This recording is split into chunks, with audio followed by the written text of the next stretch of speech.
So, jetzt haben wir es. Guten Morgen, Rosemarie. Guten Morgen. Hast du ein bisschen Zeit für mich? Ich möchte dir was fragen. Gern. Ich habe da Hanna nämlich einen Sutterkrug und da steht drauf, das ist ein Burger Adolf, sein Steukrug, mit dem er immer in der Wald ist. Den hat mir Trudi Burg gegeben, bevor sie weggezogen sind in die Schweiz. Guck mal. Ja, das ist auch noch von der Alten noch.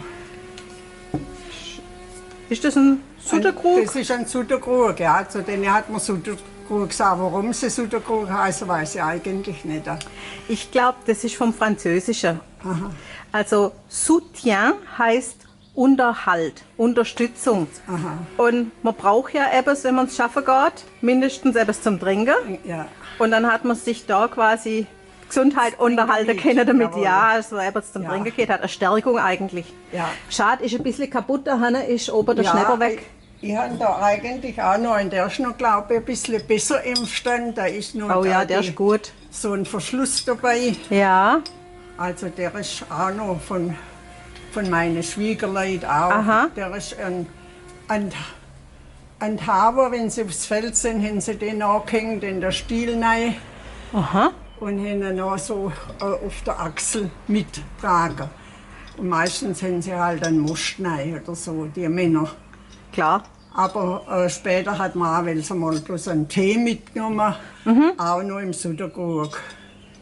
Gut. Und das ist halt doch noch auf etwas von früher her. Das sieht toll aus. Ja.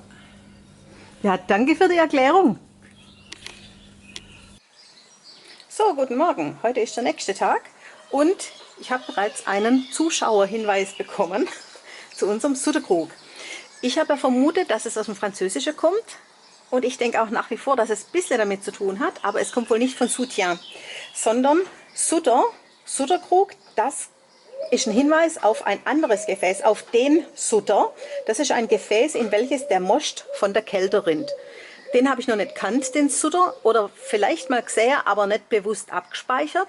Aber aus Sutter, da ist ja auch Su drin. Steht also unten drunter und von oben rinnt dann der Most rein. Gut. Sutterer ist das Verb dazu. Das bedeutet, aus einem enghalsigen Gefäß stoßweise in kleinen Tropfen herausfließen. Mit eigentümlich gurgelndem Tone, sagt hier das Schwäbische Handwörterbuch, auf das mich die Gerlinde aufmerksam gemacht hat. Vielen Dank dafür, Gerlinde. Also eine weitere Bedeutung für Sutterer wäre leicht, sanft regnen, gemächlich herunterregnen. Und das ist genau unser Wetter heute. Deswegen schreibt die Gerlinde auch, es suttert. Gut.